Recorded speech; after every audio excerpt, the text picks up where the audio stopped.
Assalamualaikum warahmatullahi wabarakatuh.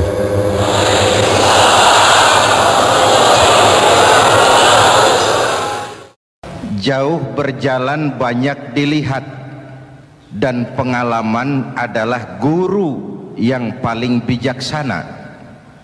Pantang seorang muslim jatuh 2 kali di tempat yang sama. Hari ini lewat sini jatuh, pantas belum pengalaman. Besok lewat situ lagi jatuh lagi, goblok amat. Si amat saja tidak goblok. Kita mau bicara keagungan Ramadan yang ditandai 3 hal. Pertama, Ramadan dipilih oleh Allah menjadi bulan tempat di mana pertama kali diturunkan Al-Quranul Karim, kitab suci kita, imam kita, pedoman utama dalam melaksanakan berbagai kegiatan hidup. Pertama, ia berisi akidah yang tujuannya menyelamatkan manusia dari ketergantungan kepada benda, menyelamatkan manusia dari kemusyrikan, baik syirik yang jali maupun syirik yang khafi. Syirik jali itu syirik terang-terangan, nyata-nyata menyembah berhala, nyata-nyata meyakini Tuhan lebih dari satu. Kalau gitu insya Allah kita aman. Tapi ada syirik khafi, syirik yang tersembunyi, menjadikan yang selain Allah sebagai tujuan akhir dari seluruh kegiatan hidup. Itu syirik khafi.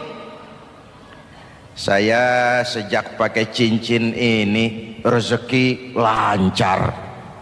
Cincin. Saya sejak pakai gesper ini, jangan anak gadis, nenek-nenek ngelihat saya lemes. Gesper. Ini sejak ada perkutut di rumah ini, bisnis bagus. Perkutut. Kalau komputer lebih kita kagumi dari Allah, itulah berhala kita. Kalau pangkat lebih kita utamakan dari Allah, itulah berhala kita. Kalau ilmu lebih kita kagumi daripada Allah, itulah berhala kita. Quran membebaskan manusia dari ketergantungan kepada benda, membersihkan keyakinan, meluruskan tauhid dengan konsep akidah. Lalu sisi yang kedua, syariat untuk mengatur kehidupan sesama manusia. Selama ini kalau mendengar syariat yang terbayang oleh kita kan yang serem-serem, dan memang diopinikan sedemikian rupa. Padahal watak syariat itu pertama, al-musawat bainan nas fi takalifil ahkam. Ini watak syariat Islam. Semua manusia sama dalam berhadapan dengan hukum Allah. Semua manusia sama. Bukankah ini yang kita perjuangkan dengan tuntutan keadilan? Supaya di Republik ini jangan ada warga negara kelas 1. Supaya di Republik ini jangan ada yang kebal hukum. Supaya di Republik ini hukum jangan seperti pisau, tajam ke bawah tapi tumpul ke atas. Syariat mengajarkan al-musawat bainan nas fi takalifil ahkam. Semua manusia sama dalam berhadapan dengan hukum Allah. Ketika mengajarkan orang beramal, Rasulullah kepada putri kesayangan beliau sendiri berkata, "I'mali ya Fatimah, i'mali fa inni la ughni anki minallahi syai'a." Fatimah, beramal kau. Fatimah, salat. Fatimah, puasa. Fatimah, haji. Kalau kau tidak beramal, aku ayahmu Rasulullah tidak akan sanggup membelamu di akhirat nanti. Inilah watak syariat. Tidak mentang-mentang anak kesayangan lalu ada jaminan, sudah Fat, kamu nggak sholat nggak apa-apa, nanti di akhirat ada papi. Tidak. Semua manusia sama dalam berhadapan dengan hukum. Andai kata Fatimah putri Muhammad mencuri, tidak usah orang lain, Muhammad sendiri yang akan memotong tangannya. Bukankah keadilan macam ini yang kita harapkan? Cuma sayang, selama ini banyak kita mengenal Islam seperti orang buta kenal gajah. Ada 3 orang buta dilepas ke kebun binatang, disuruh kenal gajah. Saya yakin laporannya lain-lain. Orang buta pertama bilang, Pak, gajah tipis lebar kayak kipas. Kenapa? Dia baru pegang telinganya. Orang buta kedua ngotot, goblok itu Pak.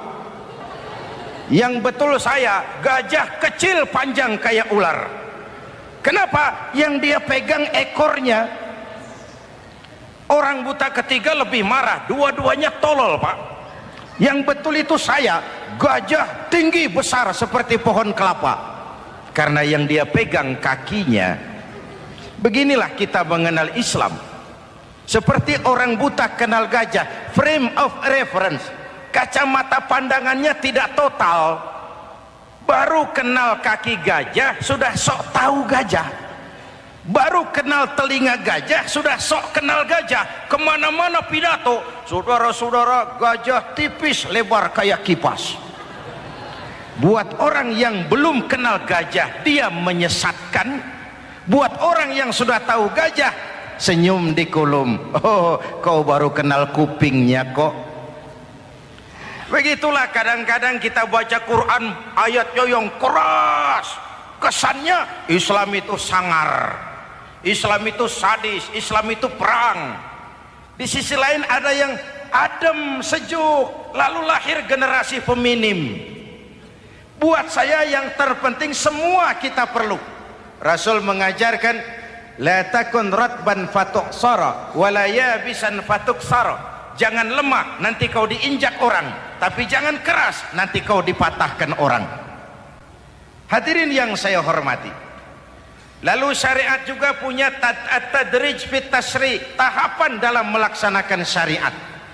Oleh karena itu, Ramadan yang keagungannya ditandai dengan turunnya Al-Quran harus jadi momentum kembalinya kita kepada Al-Quran.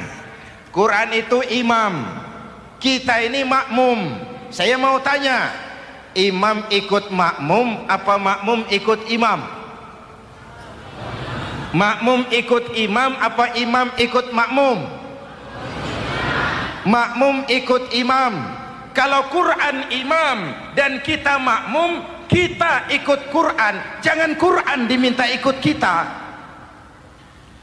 Imam ruku, kita ruku, imam sujud, kita sujud, imam i'tidal, kita i'tidal. Ke barat kata Quran, ke barat kita berangkat, ke timur kata Quran, ke timur kita menuju. Halal kata Quran, ambil, haram menurut Quran, tinggalkan. Kalau dia imam dan kita adalah makmum, mari berimam kepada Al-Quranul Karim. Yang kedua, keagungan Ramadan ditandai dengan perintah melaksanakan ibadah puasa.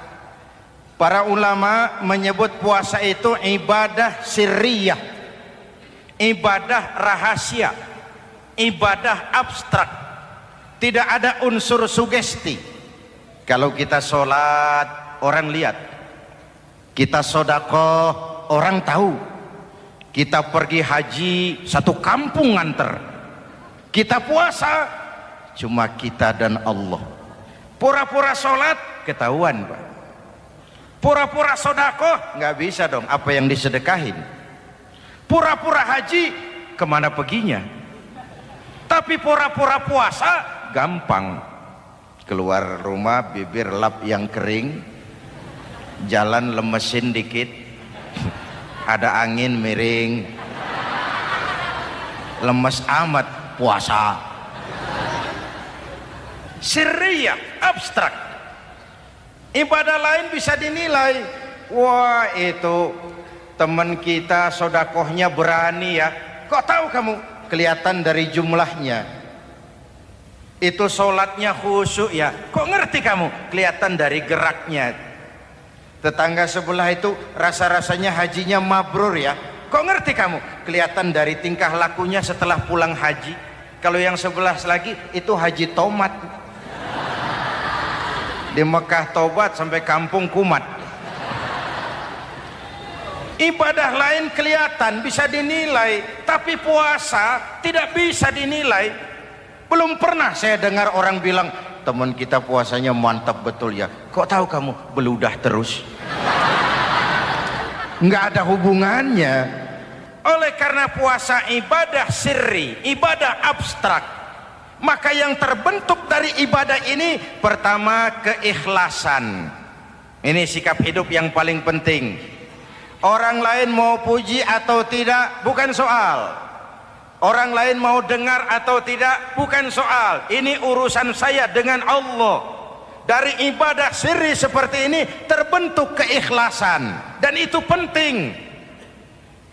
Ikhlas. Saya menyantuni yatim bukan karena disorot TV, bukan karena masuk majalah, bukan karena dimuat koran, karena Allah. Berpakaian ikhlas. Saya berpakaian ini karena perintah Allah menutup aurat, bukan karena tuntutan Ramadan. Kalau cuma tuntutan Ramadan, Ramadan saja bagus busana muslim. Selesai Ramadan kembali pusar merajalela. Menerima jabatan ikhlas, ini amanah dari Allah. Jabatan adalah alat untuk mengabdi, bukan cuma alat yang melahirkan kekuasaan dan fasilitas. Kalau kekuasaan dianggap sebagai fasilitas dan kekuasaan, maka yang lahir tentu akhirnya maling-maling baru, yang lahir rampok-rampok baru, yang dikuras ya harta negara. Hadirin yang saya hormati, ikhlas menerima jabatan dengan keyakinan ini amanah Allah, amanah akan dimintakan pertanggungan jawab. Ini alat untuk berbuat baik, ini alat untuk mengabdi. Kalau cuma digambarkan kekuasaan jabatan sebagai kekuasaan dan fasilitas, itu yang lalu banyak melahirkan rampok-rampok baru. Betul? Iya, kalau jabatan kan gajiannya jelas. Menteri gajinya jelas, anggota DPR gajinya jelas, presiden, wakil presiden gajinya jelas. Tetapi ketika fasilitas dan kekuasaan banyak memberikan hasil, jangan heran lalu muncul penjarahan terhadap kekayaan-kekayaan yang justru merupakan milik rakyat. Ikhlas dalam menerima jabatan, ikhlas dalam berbuat, ikhlas dalam beramal. Lalu yang kedua, jujur. Tadi siang saudara sholat zuhur apa tidak? Sholat. Yang sholat? Ya enggak, ya enggak. Sebelum sholat zuhur kan saudara berwudu. Waktu berwudu kan saudara berkemur, memasukkan air ke mulut. Umpama waktu berkemur saudara korupsi, dikit saja airnya saudara minum, jangankan hansip, jangankan satpam, jangankan polisi, teman sebelah pun tidak tahu kalau waktu berkemur kita korupsi. Kenapa kita tidak mau melakukan itu? Ada rasa malu kepada Allah. Alangkah positifnya kalau ini diterjemahkan dalam kehidupan. Sekarang kan kita berpikirnya Allah ditekan. Kamu korupsi ya? Iya, Tuhan kan tahu. Biarin, Tuhan mah tahu, nggak ribut.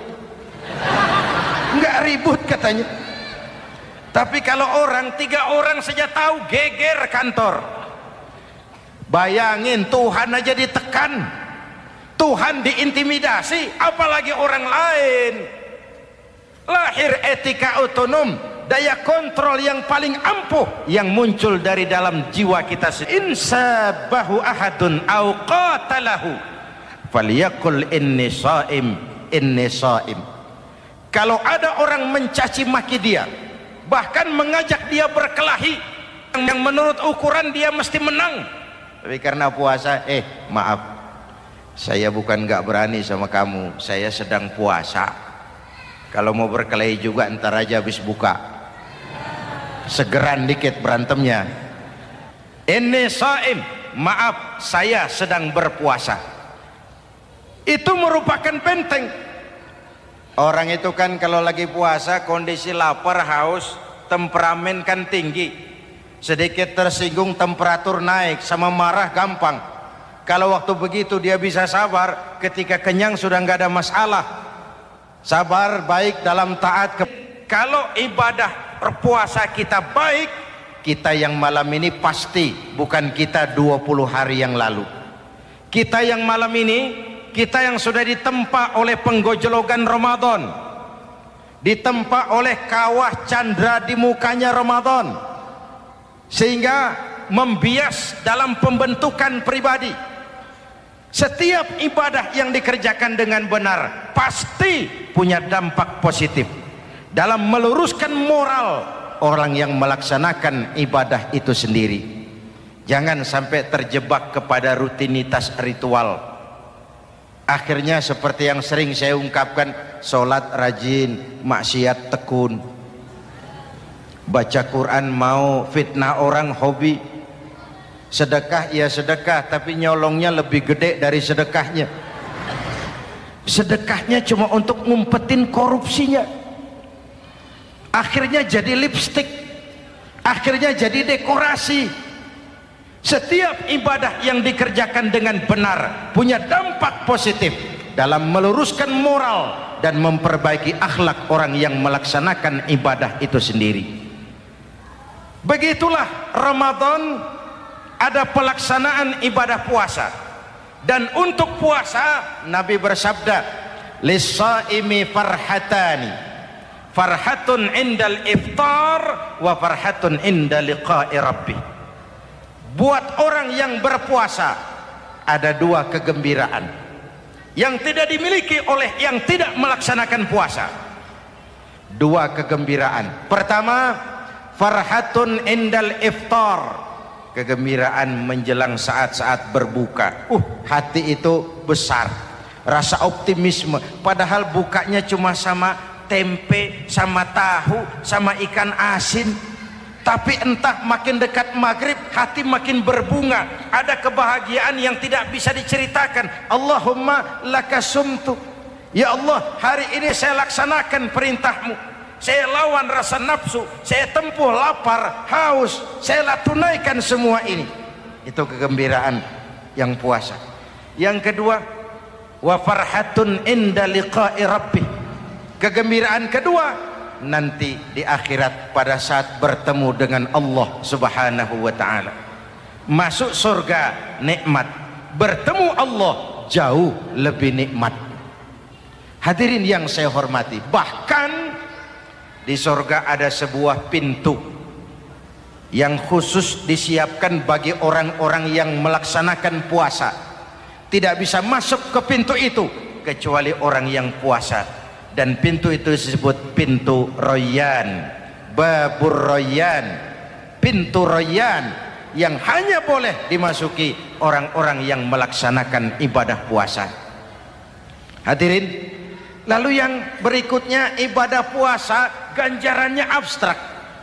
Kalau ibadah lain kita bisa lihat itu, sholat berjamaah pahalanya begini, haji kalau mabrur pahalanya begitu, sodakoh pahalanya begini.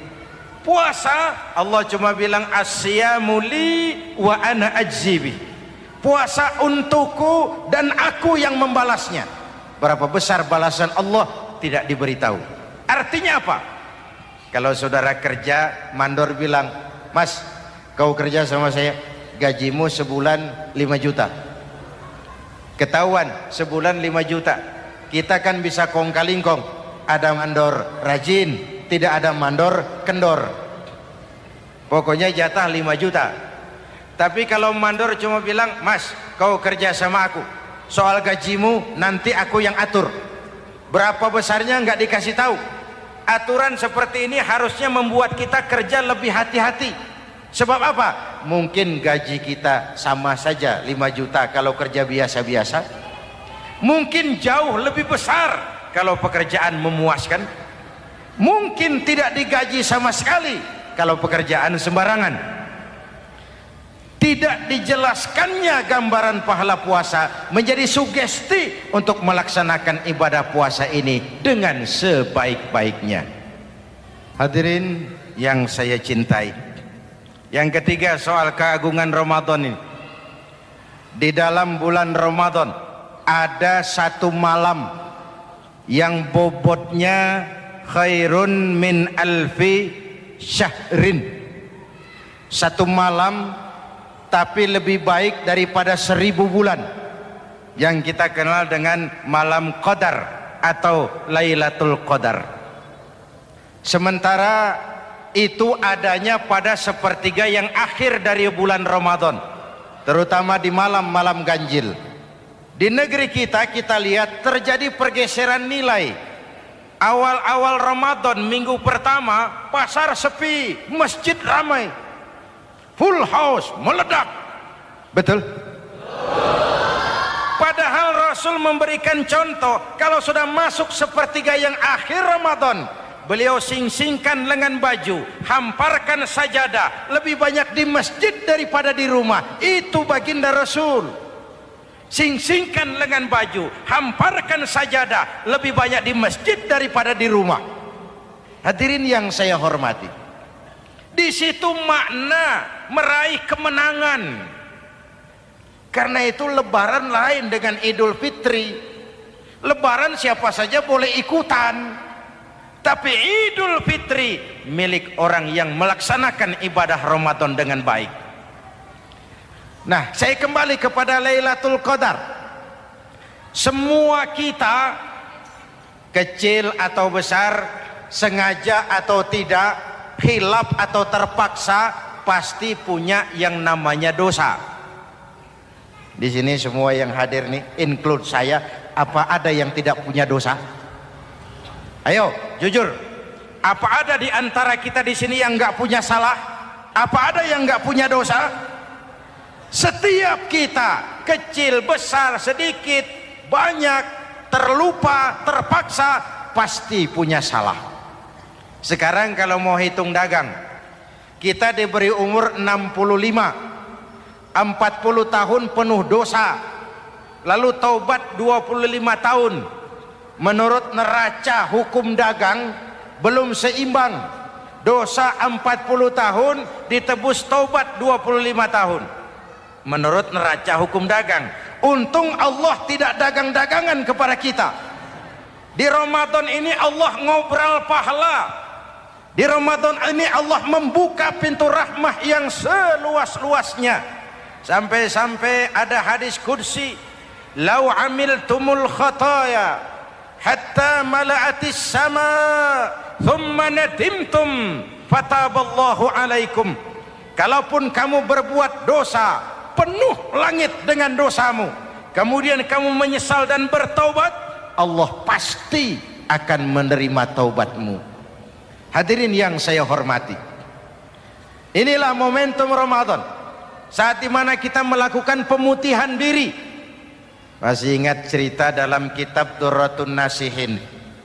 Saya ulang lagi cerita ini untuk sugesti. Ada buajingan tengik pernah membunuh 99 orang. Satu saat hidayah datang kepadanya, terniat ingin bertaubat. Dicarinya seorang ustadz, ketemu ustadz kepala ngajar. Ustadz, ya, apa? Saya mau taubat, diterima apa tidak taubat saya? Emangnya dosa kamu apa? Saya pernah membunuh 99 orang Ustaz. Ustadznya melotot.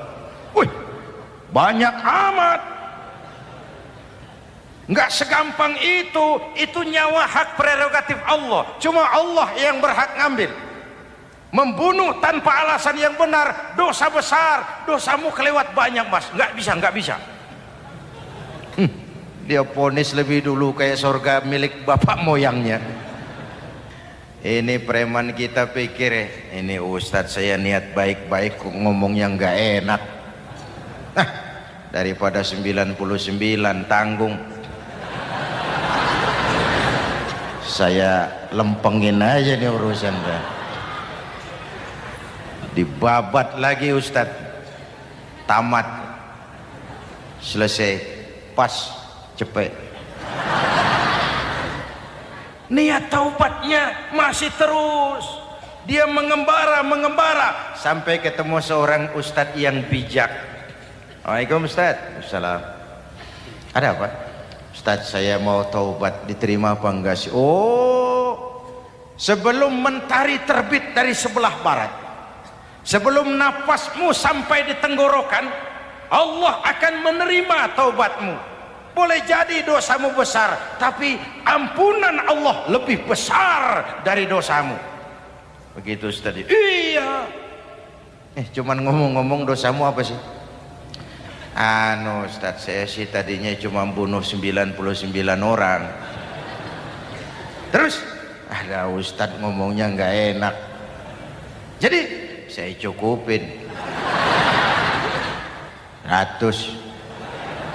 Oh, taubatmu diterima asal benar-benar. Cuma begini saja, kampungmu kampung brengsek tuh, lingkunganmu nggak sehat.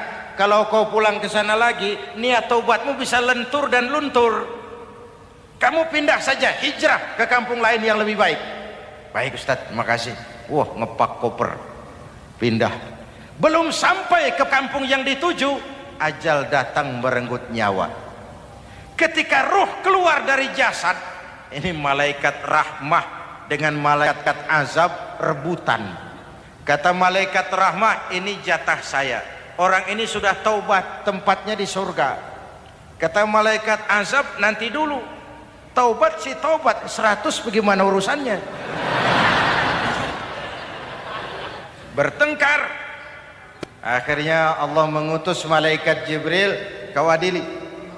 Kata Jibril, ukur sajalah mana yang lebih dekat, kampung yang dituju atau kampung yang ditinggalkan. Ketika diukur, kampung yang dituju lebih dekat dari kampung yang ditinggalkan. Kata Jibril, dia jatah malaikat rahmah, taubatnya diterima Allah. Nah, kalau mendengar riwayat seperti ini, jangan diartikan bahwa untuk taubat mesti membunuh 100 orang. Ini harus diartikan bagaimanapun besar dosa dan kesalahan yang kita lakukan, jangan putus asa dari rahmat Allah. Sebaliknya, bagaimanapun banyak kebaikan yang kita kerjakan, jangan puas hati dan sombong diri. Kita belum tahu akhir perjalanan hidup ini. Kita hanya berbuat dan berbuat. Kepastian itu haknya Allah. Ada yang masuk neraka karena menyiksa kucing, ada yang masuk surga walaupun sudah membunuh 100 orang. Bahkan kalau nanti saudara di surga ketemu orang-orang soleh, saudara nggak usah kaget, itu memang tempatnya di surga. Saudara akan kaget nanti kalau di surga ketemu pelacur, pelacur masuk surga. Penasaran, saudara samperin, Mbak Yu, iya Mas, sampean ada di sini, apa Allah nggak salah wesel ini? Iya Mas, saya ini ada di surga sini. Padahal waktu di dunia dulu saya ini siapa Mas tahu kan? Mas juga langganan kan waktu itu.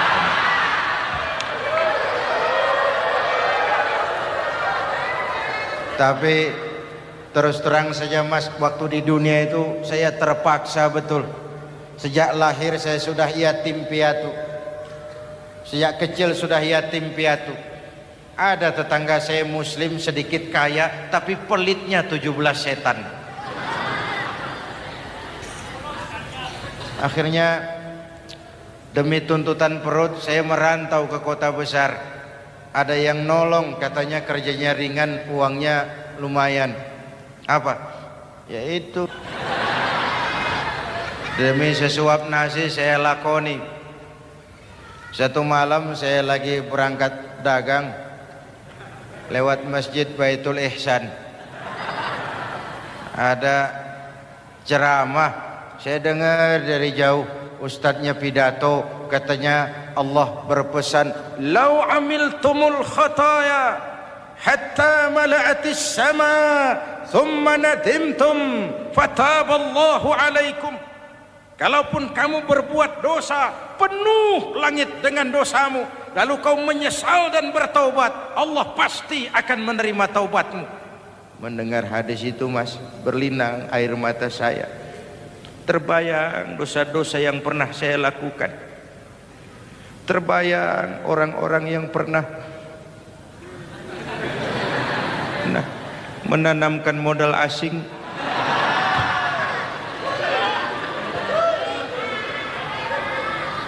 Dikala itu hidayah datang, saya niat taubat pulang kampung, Mas, mudik. Lagi ngepak koper mau mudik, tamu datang, saya bilang mulai malam ini saya berhenti dagang.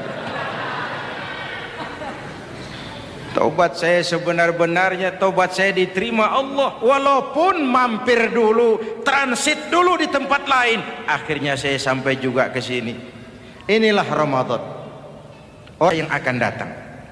Maka Nabi berpesan, tuba liman syaghalahu aibuhu an uyubin nas. Beruntung benar orang yang kekurangan dirinya menyebabkan dia sibuk sampai tidak sempat mencari-cari kekurangan orang lain.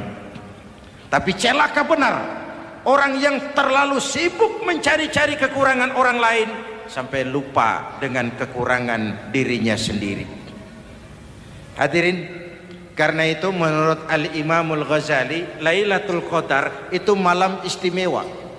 Adanya pada sepertiga yang akhir di malam-malam ganjil, 21, 23, 25, 27, 29. Tetapi yang ingin mendapatkan Lailatul Qadar harus berjaga-jaga sejak awal Ramadan. Nggak bisa pakai ilmu ngancem. Wah, ini 21 malam nih, nggak keluar-keluar dari masjid. 22 libur, 23 absen lagi. Nggak bisa seperti itu. Ingin mendapatkan Lailatul Qadar harus berjaga-jaga sejak awal Ramadan. 1000 bulan kira-kira 83 tahun. Rata-rata umur orang sekarang kita ini jarang yang sampai 83. Jarang. Kalau menyontoh Rasul, jatah kita 63. Hadirin yang saya hormati, sehingga dikatakan itulah fasilitas yang diberikan Allah kepada umat Muhammad ini. Walaupun umurnya relatif pendek, tapi amaliyahnya tidak kalah dengan umat zaman dulu. Benar, Nabi Nuh umurnya 950 tahun. Ibadah umatnya berarti panjang, tetapi mereka tidak ada Lailatul Qadarnya. Benar, Nabi Adam umurnya panjang, 2000 tahun, umatnya rata-rata sekian, tetapi tidak ada nilai tambah yang diberikan Allah kepada mereka. Kita umat Muhammad ini umur relatif pendek. Kalau nyontoh Nabi 63 tahun, betul. Tapi bayangkan, ada Lailatul Qadar yang nilainya khairun min alfi syahrin, lebih baik daripada 1000 bulan, dan 1000 bulan 83 tahun. Kalau 10 tahun berturut-turut memanfaatkan Lailatul Qadar, maka artinya umur kita sudah sama dengan umur umat Nabi Nuh alaihi salam. Kualitas ibadahnya yang saya maksud. Tugas kita memanfaatkan peluang-peluang seperti ini dan mengisinya dengan berbagai kegiatan-kegiatan ibadah. Mumpung Allah menyediakan itu buat kita bersama. Tahun depan nggak ada jaminan kita ketemu Ramadan lagi. Karena itu mumpung senyampang ini diberikan kesempatan memasuki minggu-minggu 10 yang terakhir dari Ramadan, sing-singkan lengan baju, hamparkan sajadah, dan berusaha lebih banyak di masjid daripada di rumah. Hadirin yang saya hormati, dari pembicaraan singkat yang saya sampaikan, Ramadan menjadi agung oleh karena 3 hal. Pertama, ia dipilih menjadi bulan tempat di mana pertama kali diturunkan ayat-ayat suci Al-Quran. Karenanya Ramadan disebut juga sebagai Syahrul Quran, bulan Al-Quran. Karenanya Ramadan juga kita lebih intens memasuki kehidupan Al-Quran sebagai makmum dan kita sebagai imam.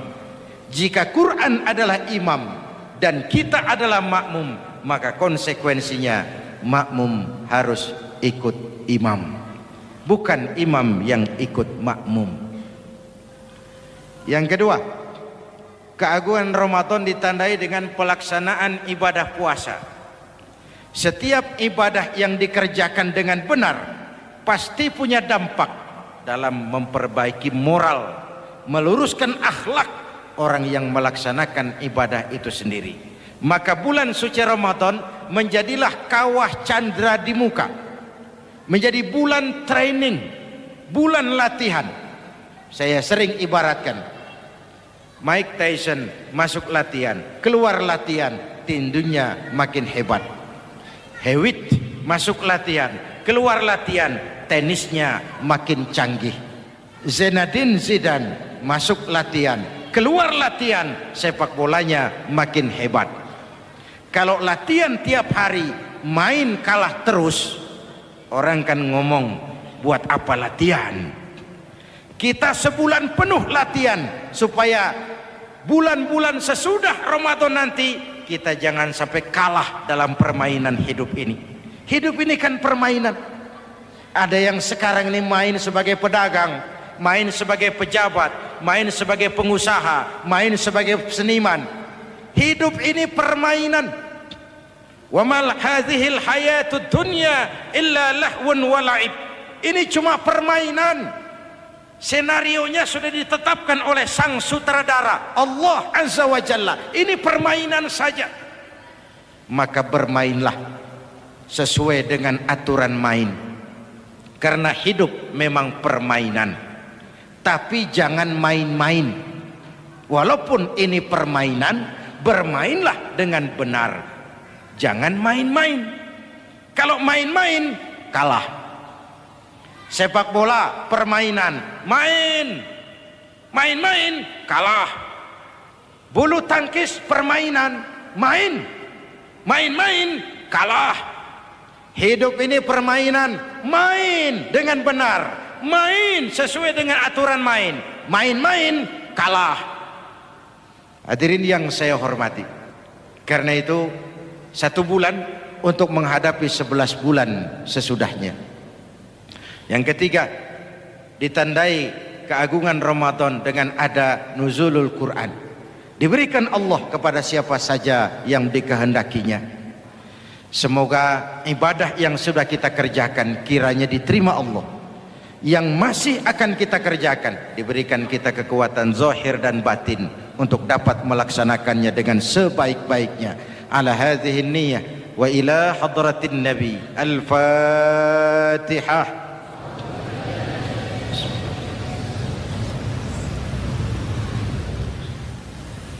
Bismillahirrahmanirrahim.